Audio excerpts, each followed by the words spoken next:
Assalamualaikum warahmatullahi wabarakatuh. Jumpa kembali di channel RDS Education. Kita akan bahas pertemuan ke-12 mata kuliah struktur data dengan materinya graph, matrik, penyajian graph. Graph atau grafik, suatu graph mengandung dua himpunan, yaitu himpunan V yang elemennya disebut simpul atau vertex atau point atau node atau titik. Yang kedua, himpunan E yang merupakan pasangan tak urut dari simpul. Anggotanya disebut ruas atau edge atau rusuk atau sisi. Graf seperti dimaksud di atas ditulis sebagai G grafik, E ruas, V adalah vertex. Banyaknya simpul atau vertex disebut order, sedangkan banyaknya ruas atau edge disebut size dari graf, ya.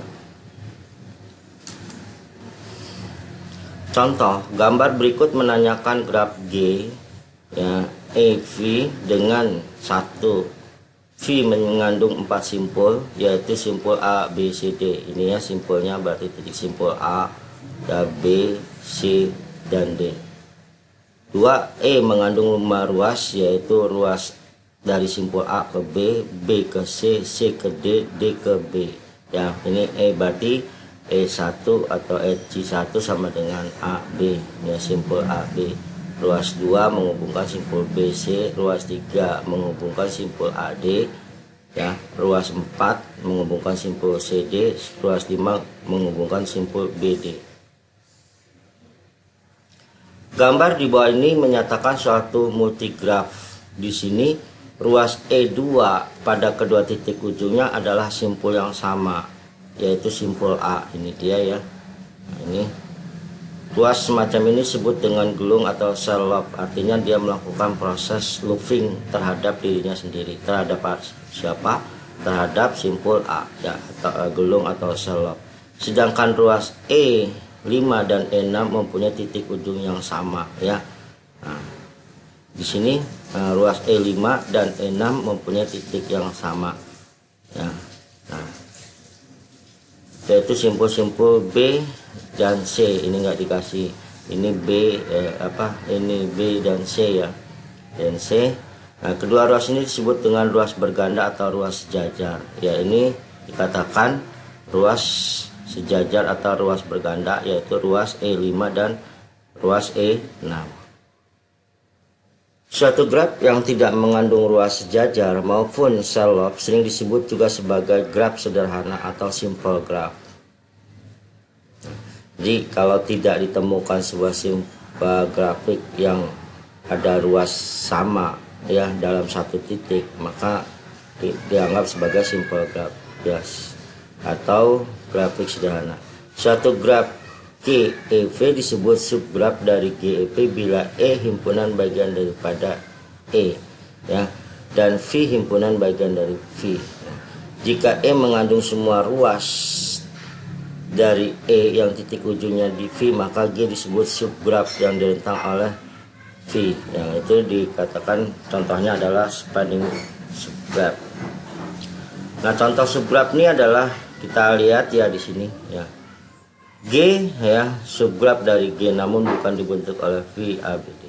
Nah, kalau Anda lihat ya, subgraf ini, ya, kalau ini adalah tadinya graf, ya, simbol A, B, C, D.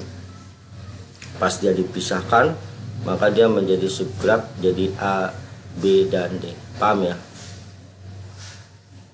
Nah, contoh spanning subgraf, ya, ini adalah G subgraf yang dibentuk oleh V, ya, A, B, D, A, B, D. Ini dia G oleh V, ya, dari subgraf yang ini dia, ya. Ini bisa dilihat di sini A, kita lihat A, D, B, ya, ini subgraf, ya. Paham ya?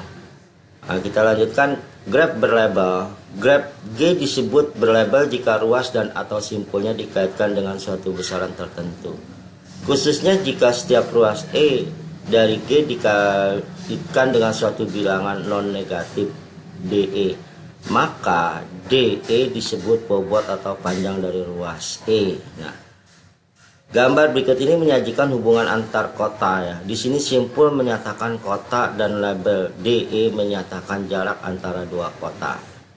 Ya, kalau Anda lihat ya di sini ya, simpul ya BAC ya, gambar berikut menyajikan hubungan antara kota, misal BAC ya, DE F, nah semuanya ini ya.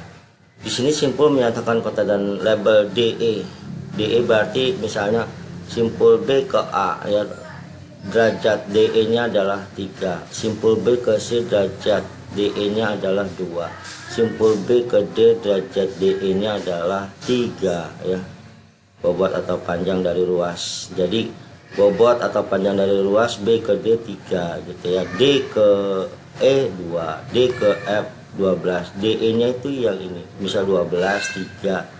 Nah ini 3, ini 2. Paham ya? Derajat simpul V ditulis dV ya, adalah banyaknya ruas yang menghubungkan V. Karena setiap ruas dihitung 2 kali ketika menentukan derajat suatu graf.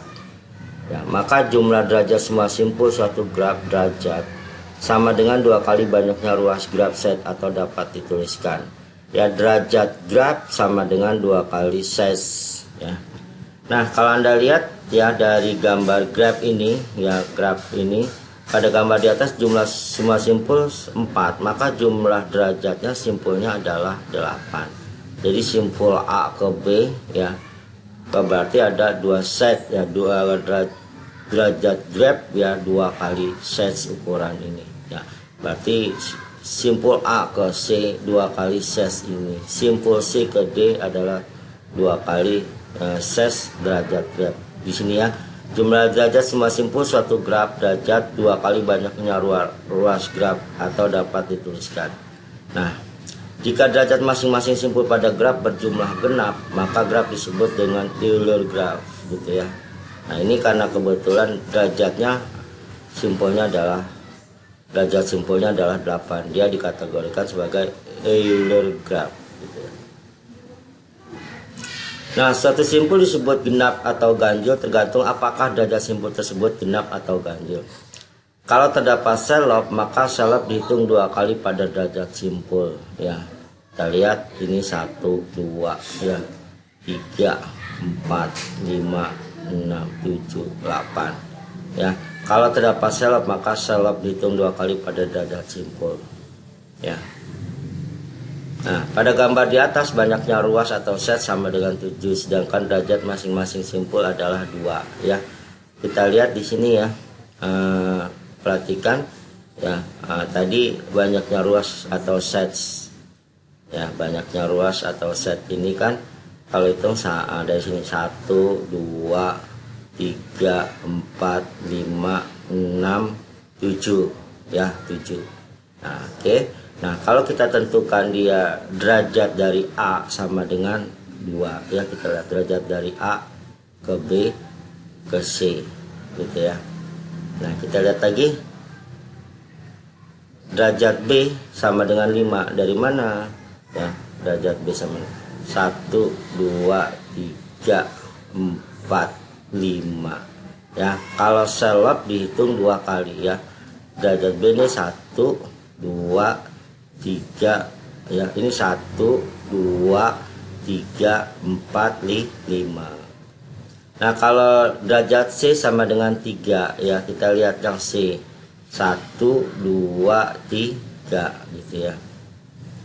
Derajat D juga 3 ya, kita bisa lihat dari gambar ini ya, 1, 2, 3 gitu ya. Derajat E sama dengan 1 ya, 1. Sedangkan yang F ini 0 karena tidak terhubung dengan simpul lain ya. Nah, maka total jumlah derajat simpulnya adalah 14 ya. E disebut simpul bergantung atau akhir, yaitu simpul yang berderajat 1 gitu ya. E disebut simpul bergantung atau akhir, yaitu simpul yang berderajat 1 ya. Kenapa? Karena hanya satu yang menghubungkan ke simpul lain, hanya satu ruas ya. Sedangkan F dikatakan disebut simpul terpencil, yaitu simpul yang berderajatnya 0 karena tidak menghubungkan dengan simpul yang lain. Nah, oke ya. Keterhubungan untuk grab ya, untuk grab grafik ya. Walk atau perjalanan dalam graf G adalah barisan simpul dari ruas berganti-ganti ya. P1, E1, P2, E2 maksudnya simpul 1, ruas 1, simpul 2, ruas 2 sampai dengan ya E ya ruas N dikurang 1 dan VN. Nah, di sini ruas EI menghubungkan simpul V, VI dan VI ditambah 1. Banyaknya ruas disebut dengan panjang walk ya. Walk dapat ditulis lebih singkat dengan hanya menulis deretan ruas E1, E2 ya sampai dengan EN dikurang 1, atau derajat simpul V1, V2 sampai dengan VN dikurang 1. VN di mana V1 adalah simpul awal, VN adalah simpul akhir. Walk disebut tertutup bila V1-nya sama dengan VN. Nah, di sini istilah pada graf ya, walk disebut tertutup yang menghubungkan V1 dan VN, yaitu setiap ruas menghubungkan simpul awal dan akhir. Ya, ini kita lihat ini ya, simpul A, simpul B, simpul D, simpul C. Dikatakan walk disebut tertutup yang menghubungkan V1 sampai VN ya. Misalnya V1-nya V2, V3, ini VN misalnya VN-nya di sini ya, atau mungkin di sini. Ini dikatakan adalah sebuah graf tertutup.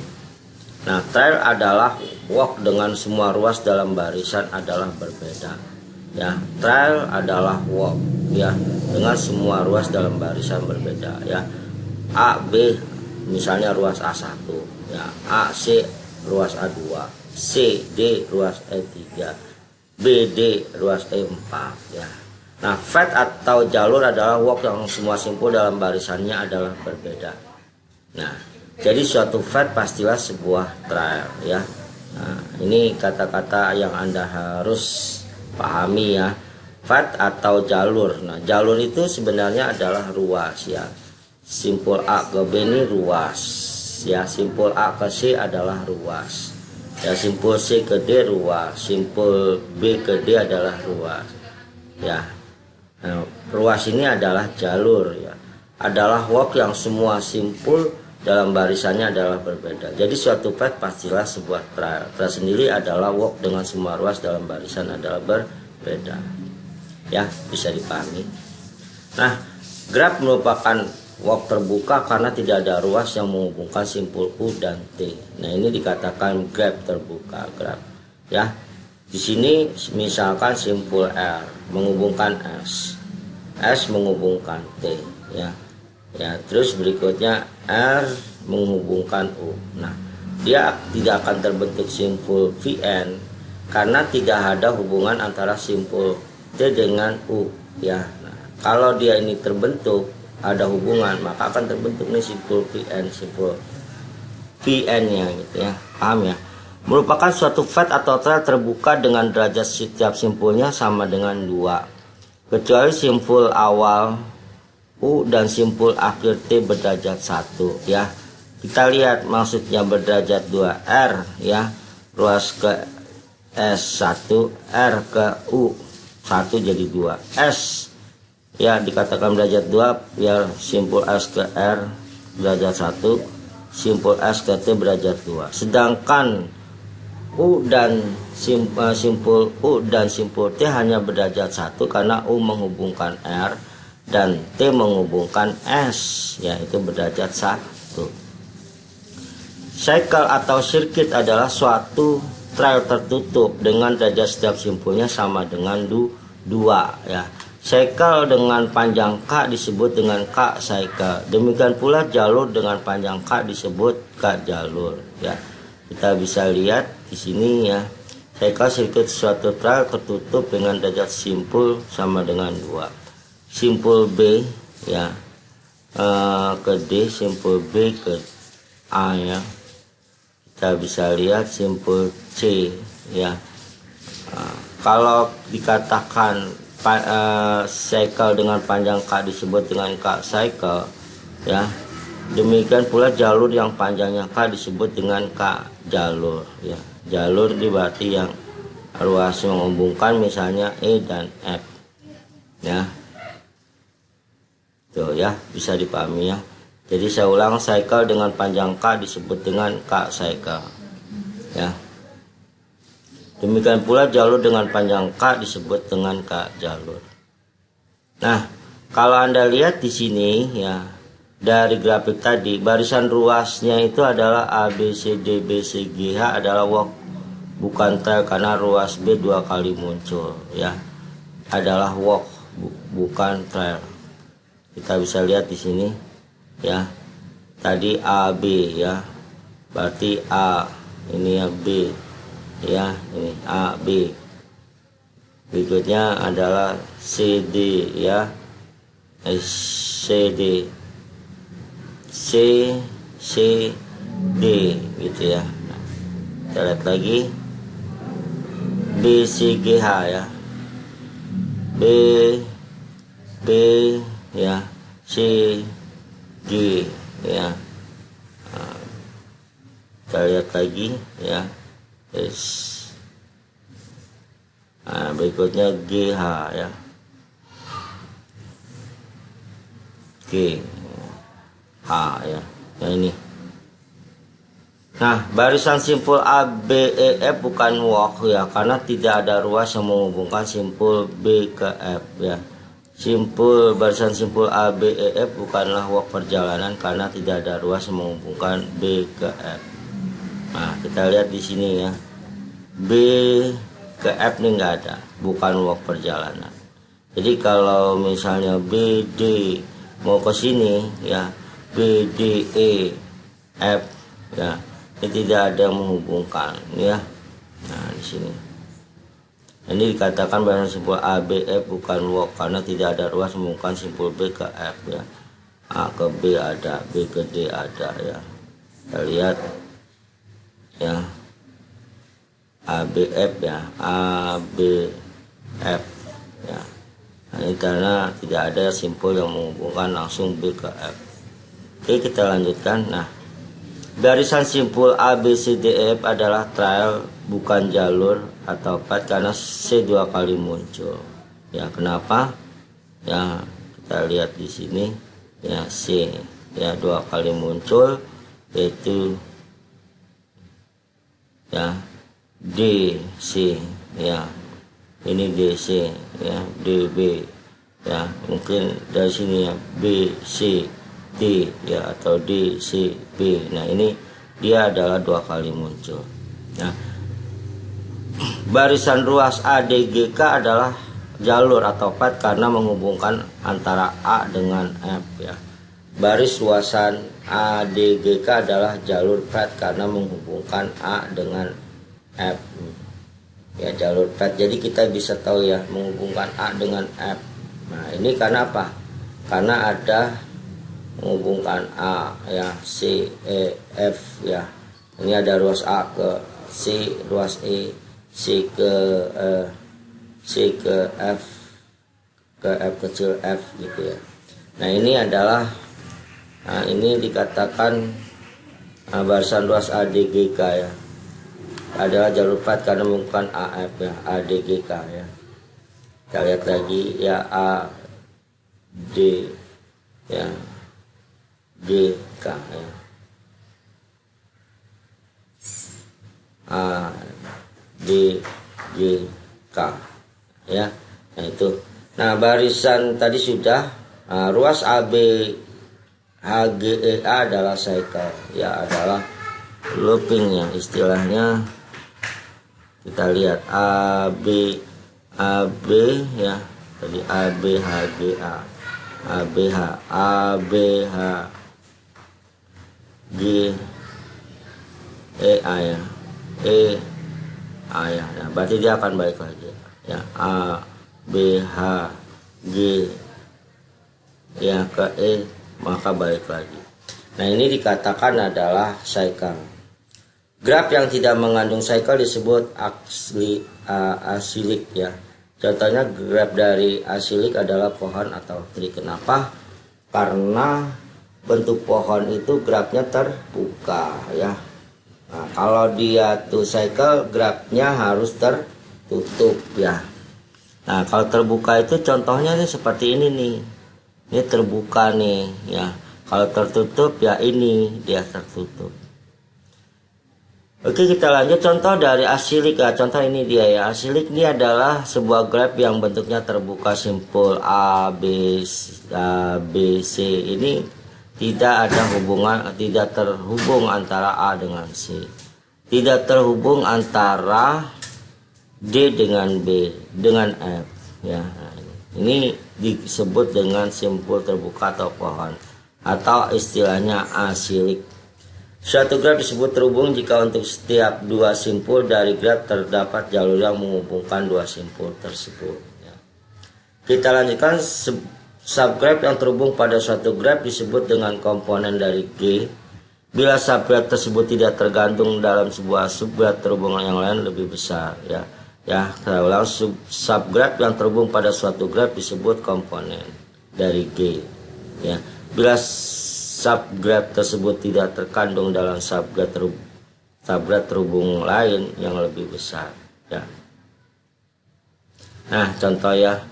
Di sini terlihat misalnya antara D dan A tidak ada jalur ya. D dengan A ya, karena memang terpisah gitu ya. Ya. Jadi kalau Anda lihat dia tidak terhubung, tidak adanya subgraf antara simpul A dengan simpul D ya. Kalau ada hubungannya misalnya C dengan A dengan B gitu ya. Nah, graf terarah direct graph atau digraph ya. Graf terarah adalah graf yang dapat menghubungkan V1 ke V2 saja satu arah ya.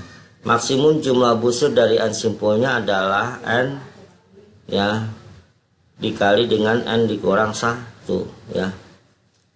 Suatu graf perarah direct graph D terdiri atas dua himpunan ya. Himpunan V anggotanya disebut simpul. Himpunan A merupakan himpunan pasang surut ya, yang disebut ruas berarah atau arcus ya. Ingat ya, suatu graf berarah himpunan V anggotanya disebut simpul. Himpunan A merupakan himpunan pasang surut, pasang terurut ya, pasangan terurut, yang disebut ruas berarah atau arcus. Nah, kita bisa lihat dari sebuah bentuk graf di sini. Contoh graf di bawah ini adalah sebuah graf berarah ya, berarah ya, grafnya D ya, simpul D VA dengan V mengandung 4 simpul ya, V 1 2 3 4 ya. A mengandung 7 arcus ya. A mengandung 7 arcus yaitu 1 4 1 2 ya. 1 2 atau arcus itu tanda panah ya, salah ya, 1 4. Terus 2 1 ini ada 2 kali. Terusnya berikutnya berapa? 4 3 ya. 4 3, terusnya berikutnya 2 3. Nah, 2 3 ini ada tanda lagi nih ya. Ini ke sini nih tanda panahnya nih, kurang ya. 4 2 ya. 2 3 tadi sudah. Terus 4 3 dan 2. Nah, 2 adalah sebuah bentuk simpul tersendiri yang dihitungnya ya. Nah, ini dia ya. Jadi ada 7 arcus ya. Paham ya? 7 arcus ini ya, 1 4 2 1 2 1 kali. Ini tanda panah ini mestinya. Berikutnya 4 2, ini tanda panah ini di sini. Berikutnya 2 3 ya, ini 2 3. Berikutnya 4 3 dan 2. Berarti ada 7 arcus. Arcus 22 disebut gelung atau selop. Ini sudah saya jelaskan di atasnya. Simpul yang melakukan looping terhadap dirinya sendiri. Ya, seperti ini. Ya.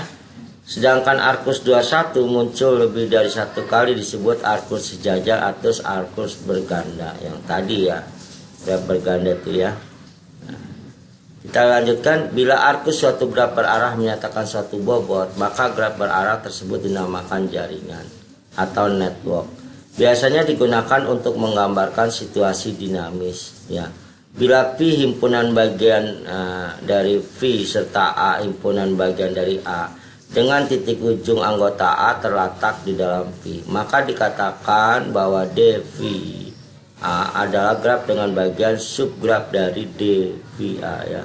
Ini ada tanda petiknya. Ini dia ada sebagai subgrafnya. Bila A yang mengandung semua arkus A yang titik ujungnya adalah V, ya, ini untuk subgrafnya, maka dikatakan bahwa DVA adalah graf bagian yang dibentuk oleh direntang oleh V yang tanda petik ya. Nah, kita bisa lihat di sini ya, undirect graph ya, graf tak terarah, yaitu graf tak terarah istilahnya undirect graph. Graf tak terarah adalah graf yang menghubungkan dua vertex V1 ke V2 dan V2 ke V1, dua arah. Nah, V1 ke V2 dan V2 ke V1 dikatakan tidak berarah karena tidak ada tanda panah gitu ya. Bila vertexnya N, maka graf tak terarahnya komplit akan mempunyai busur edge sama dengan ya, busur edge itu ruas ya, dengan N dikurang N kurang 1 dibagi 2, berarti N nya berapa ya gitu ya. Kalau misalnya kita anggap ya M ini adalah vertex, simpulnya itu ada berapa? Ada 4, 1, 2, 3, 4, berarti 4 ya, dalam kurung 4 dikurang 1, 3 kali 4 12, 12 bagi 2 berarti 6, berarti komplit dia mempunyai busur edge sama dengan 6 gitu ya. Nah ya, nah simple vertex node yang dapat dilakukan adalah, maka kalau kita baca V1 ya ke V2 sama dengan V2 ke V1, atau V1 ke V4, atau V4 ke V1, atau V3 ke V4, atau V4 ke V3 ya, begitu seterusnya ya. Nah, critical fat ini adalah menggunakan graf berbobot dengan mempunyai arah ya. Ini arah ya, yang mempunyai arah. Nah, simpul 1 asalnya adalah ini 1 ya. Simpul tujuan adalah 5 ya. Nah, critical fat, maka kita akan mencari nilai critical fat tersebut ya.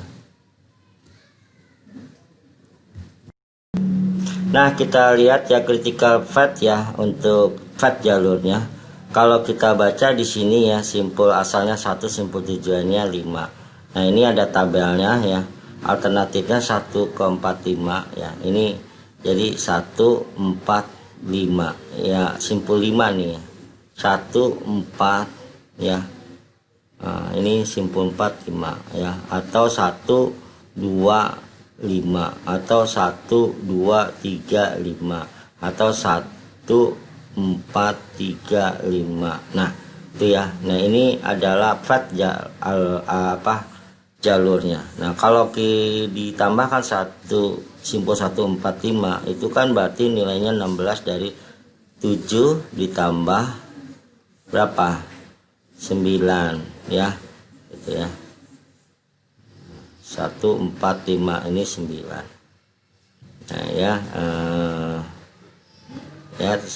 1, 4, 7, 4, 5, 9 ya, berarti 16 ya, begitu ya. 1, 2, 5 nilainya 15, berarti 1, 2, 5 10 tambah 5 15, paham ya.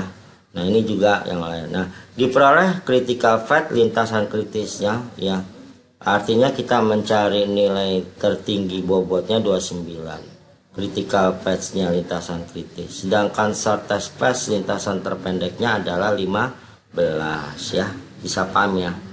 Oke, kita lanjutkan ya, yang berikut minimum spanning tree ya, merupakan spanning tree yang mempunyai bobot dan tidak mempunyai arah dengan hasil penjumlahan bobotnya adalah minimum. Lihat gambar graf G berikut ya, dia minimum spanning tree bukan bobot dan ya, yang mempunyai bobot dan tidak mempunyai arah dengan hasil penjumlahan bobotnya adalah minimum gitu ya, yang tidak mempunyai arah ya. Nah, kita bisa lihat gambar dari graf di sini ya, ini ya. Kalau ya adalah minimum, kita kalau tidak arah bagaimana membacanya gitu kan. Nah misalnya apakah P1 ke P2 atau P2 ke P1 ya, P1 ke P4 atau P4 ke P1, begitu juga ya P4 ke 5, P5 ke 4. Nah langkah yang dilakukan untuk membentuk minimum spanning tree adalah bentuklah kembali semua simpul tetapi tanpa ruas ya, gambar dan telusuri ruas dengan bobot paling kecil. Nah seterusnya secara ascending hingga semua simpul terhubung gitu ya. Nah ini sebenarnya kita gunakan ya total minimum spanning tree-nya dari nilai jalur ini ya, misalnya 7 ya, P1 ke 4 ya, 7 V4 ya ke P3 nilainya 4 ya, 11 nih V3 ke V6 ya, 11 17 ya, V2 ke V5 5 ya, tadi berapa tuh, ini 11 17 tambah 5 berarti 22. Nah maka kita buka ya di sini, yang tadi graf bentuknya seperti ini kita harus buka ya, kita kumpulkan kembali ya simpul tetapi tanpa ruas ya. Nah gambar ditelusuri ruas dengan bobot paling kecil ya, dengan bobot yang paling kecil ya, kita lihat. Kita bisa lihat ya secara ascending hingga semua simpulnya terhubung ya. Ini kan tadi banyak nih, ada simpul, kita lihat nih bandingkan. Ini P1 ke P2, P1 ke P4, kita pilih mana? Karena yang dicari kan syaratnya bentuklah kembali semua simpul tetapi tanpa ruas. Gambar ditelusuri ruas dengan bobot paling kecil ya. Nah bobot yang paling kecil itu pasti pilihnya kan P1 ke P4 ya, karena P4 nya P1 ke P4 ruasnya itu 7, sedangkan P1 ke P2 10, maka jalurnya P1 ke P4 gitu ya. Nah berikutnya ya, kita pilih lagi P4 apakah ke P5, dia 9, sedangkan P4 ke P3 adalah 4, maka kita pilih P4 ke P3 ya. Nah jalurnya, nah berikutnya kita V3 ke V2 6, V3 ke V5 berapa? 8, maka kita pilih adalah V3 ke V2 yang nilai bobotnya kecil 6. Nah berikutnya ya V2 ke V, ini kalau udah jalur nggak balik lagi ya, V kan berarti di sini tinggal 1 ya, dia nggak ada lagi V2 ini, simpul 2 ini berarti langsung ke V5 ya, 5 ya, kalau ini juga pun lebih besar ya. Nah maka akan terbentuk seperti ini ya, P1 ke P4, P3, P2 dan 5. Maka total minimum spanning tree-nya ditotalkan nilai bobot masing-masing itu 7 tambah 4 tambah 6 tambah 5 adalah 12. Nah ini dikatakan sebagai minimum spanning tree yang membentuk pohon. Tree itu pohon ya, jadi tidak membentuk graf tertutup, dia akan membentuk ya pohon ya, spanning tree. Jelas ya. Nah matrik penyajian graf misalnya disajikan graf G dalam matrik ruas B ukurannya M kali 2, maka setiap baris matrik yang menyatakan ruas, misalkan baris 47 menyatakan ada ruas menghubungkan simpul 4 dan 7 ya, paham ya. Nah, setiap baris matrik yang menyatakan ruas, misalnya baris ya 47 menyatakan ada ruas yang menghubungkan antara simpul 4 dan 7 ya. Nah matrik agensi ini dari graf G yaitu matrik yang menghubungkan vertex dengan vertex, artinya menghubungkan antara simpul dengan simpul tanpa ruas ya. Tanpa ruas sejajar adalah matrik A berukuran N dikali N yang bersifat ya AIJ ya, sama dengan untuk 1 bila ruasnya VI PJ ya. untuk 0 bila dalam hal lain gitu ya. Nah, bisa kita lihat di sini. Diingat ya. Nah, jadi di sini. Nah, matrik agensi ini merupakan matriks simetris ya untuk graf dengan ruasnya sejajar. Nah, matrik agensi didefinisikan sebagai berikut ya. AIJ ya untuk P bila ada P buah ruas menghubungkan VI dan VJ, maka P-nya lebih besar dari 0. 0 bila dalam hal lain. Nah, yang berikutnya adalah matrik insidensi. Dari graf D ini yaitu matrik yang menghubungkan vertex dengan ruas ya. Kalau agensi matrik yang menghubungkan antara vertex dengan vertex atau simpul dengan simpul. Kalau insidensi vertex dengan ruas berarti simpul dengan ruas. Tanpa slope, tanpa ada simpul gelung atau looping. Nah, didefinisikan sebagai matrik M berukuran N dikali M sebagai berikut. MIJ sama dengan untuk 1 bila ada ruas IJ berujung di simpul V ya. Untuk 0 dalam hal lain ya. Ingat ya. Nah, kita bisa lihat di sini ya untuk matrik agensi contohnya. Matrik agensi itu menghubungkan antara simpul dengan simpul atau vertex dengan vertex. Nah, sebuah bentuk grafik seperti ini ya ada V1, V2, V3, V4 dan V5. Ruasnya itu masing-masing antara V1, V2, S1. Nah, kalau kita lihat ya, maka ada yang menghubungkan antara matrik ruasnya adalah simpul 1 dengan simpul 2. Simpul 1 dengan simpul 2. Berikutnya simpul 1 dengan simpul 3, simpul 1 dengan simpul 4. Ada lagi simpul 1 dengan simpul 5. Simpul 2 ya. Dengan simpul berapa lagi? Simpul 3 gitu ya. Simpul 2 dengan simpul 3. Nah, ada lagi enggak ada. Simpul 3 dengan simpul 4, simpul 3 dengan simpul 5 gitu ya. Simpul 4 dengan simpul 5. Nah, kalau Anda lihat maka ya atau dibacanya ya 1 2 1 3 ini sama aja ya membentuk dia itu vertikal maupun horizontal ya. Atau secara pasangan ya ini adalah 1 2 ya 1 3 1 4 1 5 2 3 3 4 3 5 4 5. Ini yang dikatakan matrik agensi karena matrik yang menghubungkan antara vertex dengan vertex ya atau simpul dengan simpul ya, itu dikatakan matrik agensi ya. Yang berikutnya, nah ini contohnya ya matrik agensi di sini misalnya ada bentuk matrik ya V1 ke V1 0 ya. Kenapa? Karena tidak ada ruas. V1 ke V1 tidak ada ruas ya.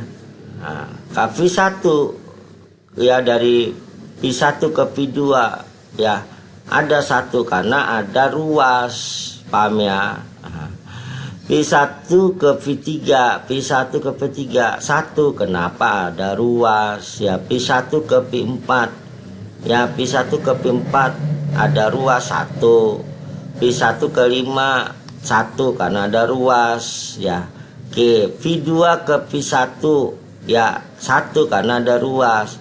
V2 ke V2 0 karena tidak ada ruas ya. Makanya tadi matrik agensi itu tidak boleh ada slope atau gelung atau sebuah ruas yang looping di simpul sendiri. V3 ke V1 1 karena ada ruas ya, begitu ya. Paham ya? V5 ke V1 1 karena ada ruas. V5 ke V2 lihat jauh nih, berarti tidak ada ruas 0 yang menghubungkan langsung ya. V5 ke V4 ada 1 karena ada ruas yang menghubungkan. Oke, saya rasa itu cukup jelas untuk matrik agensi ya.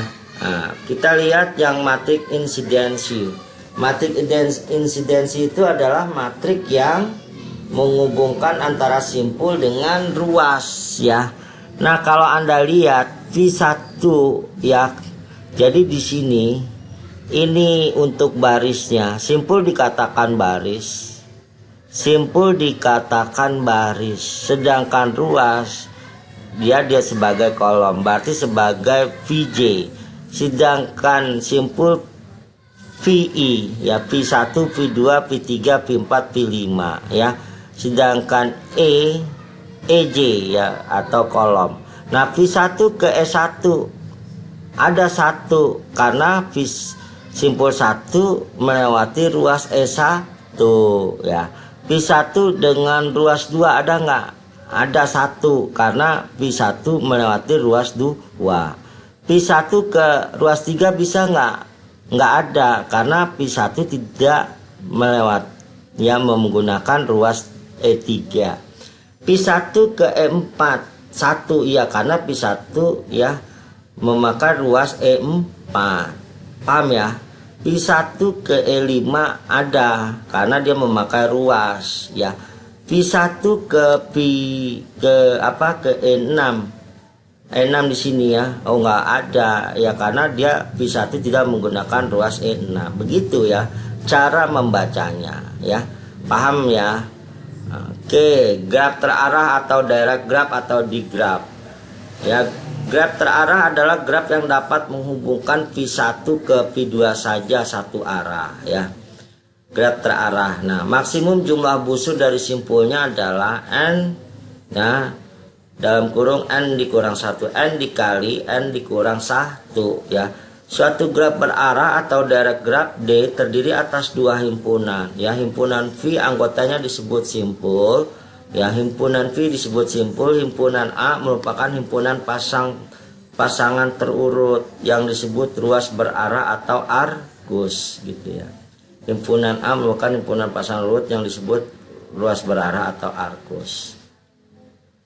Nah, kita lihat di sini ya, dari bentuk nanti arahnya itu dengan graf, penelusuran graf ya. Baik, graf untuk penelusuran graf itu ada dua ya, yang dilakukan dengan cara depth first ya dan breadth first ya, DFS dan BFS. Depth first ini adalah penelusuran dengan DPS pada graf tak berarah ya, dengan melakukan pengecekan pada node dengan kedalaman pertama dari node yang ditinjau. Nah, kita bisa lihat di sini ya, pada depth first ya untuk grafiknya ya. Nah, di sini adalah kita melakukan penelusuran ya. V1 ya ke V2 ini kedalamannya ya. V2 ke V4 ya. V4 itu ke V8, V8 V5, V5 V6, V3, V7 ya, terus ke V8. Karena V8 sudah dilewati setelah penelusuran ke V4, maka penelusuran yang berikutnya dianggap tidak dilewati. Misalnya ya, V5 ya, ini V8 ini berarti dia V8 setelah berhenti dari V7 ke V8 dia nggak melewati lagi V4. Karena sudah dilewat. Begitu juga ya, V8 ke V5 ya, nggak mungkin V5 ke V2 karena V2 ini sudah dilewati ya, V2 sudah melewati V4. Nah, begitu seterusnya. Nah, maka kalau kita bikin sebuah bentuk tabel ya yang berisi, kita anggap aja ini adalah baris dan matriknya. Ini matrik yang terdiri dari baris dan kolom. Ya, V1 0 ya, karena tidak ada saling melewati. V1 ke V2 dianggap 1. Kenapa? Karena V1 melewati V2 gitu ya. Kita bisa lihat di sini. V1 melewati V2. Kita lanjutkan V1 V3 0. Kenapa? Karena V1 tidak melewati V3 gitu ya. V1 tidak melewati V3. V1 V4 0 ya. Kenapa? Karena V1 tidak melewati V4 ya. V1 tidak melewati V4. Oh, tadi sini. Nah, begitu ya. Jadi V1 ke V5 0 karena V1 tidak melewati V5. V1 tidak melewati V5. Ya, saya rasa cukup paham ya mengenai yang namanya depth versus ya. Kita lanjutkan adalah breadth versus ya, breadth versus atau istilahnya BFS ya. Berbeda dengan cara BPS dengan BFS ya. Dengan BFS penelusuran akan diawali dari node 1 ya. Kemudian melebar pada adjacent nodes ya. Dari node 1 dan diteruskan pada node 2, 3 dan seterusnya ya. Nah, kita bisa lihat di sini ya, P1, P2. Nah, berbeda dengan cara BPS dengan BPS penelusurannya diawali dari node 1 V1, kemudian melebar pada adjacent node dari node 1 ya node 2, rangkaian 3 dan seterusnya. Dia terurut. P1 ke P2, P3 ya. P3 ke P4 ya. P4 5 6 7 8 ya, selesai ya. Dari gambar di atas akan diperurutan P1, P2, P3 ya, P4, P5, P6, P7, P8. Gitu ya. Nah, dia pun kalau dibentuk tab matriknya itu ya artinya seperti ini, nanti tinggal melihat aja terlewati atau tidak. Kalau tidak dia 0. Kalau dia terlewati maka dia adalah 1. Nah, itu adalah yang namanya BFS, Breadth First Served ya. Nah, oke. Saya rasa itu materi penyajian tentang graph ya, tentang grafik ya. Nah, apabila ada pertanyaan ya untuk mahasiswa saya ya, maka Anda bisa menanyakan di kolom komentar atau di WA grup kelas ya, di WA grup kelas ya, agar menanyakan langsung, nanti akan saya berikan jawaban. Ini buat Anda mahasiswa Nusa Mandiri maupun mahasiswa Universitas BSI ya, silahkan Anda nanti video saya ini Anda download ya di channelnya RDS Education. Saya rasa itu aja penyajian materi pertemuan ke-12 mata kuliah struktur data tentang graph, grafik, dan matrik penyajian graph. Saya akhiri ya pertemuan ini dengan mengucapkan Assalamualaikum warahmatullahi wabarakatuh. Sampai jumpa lagi di pertemuan ke-13 berikutnya.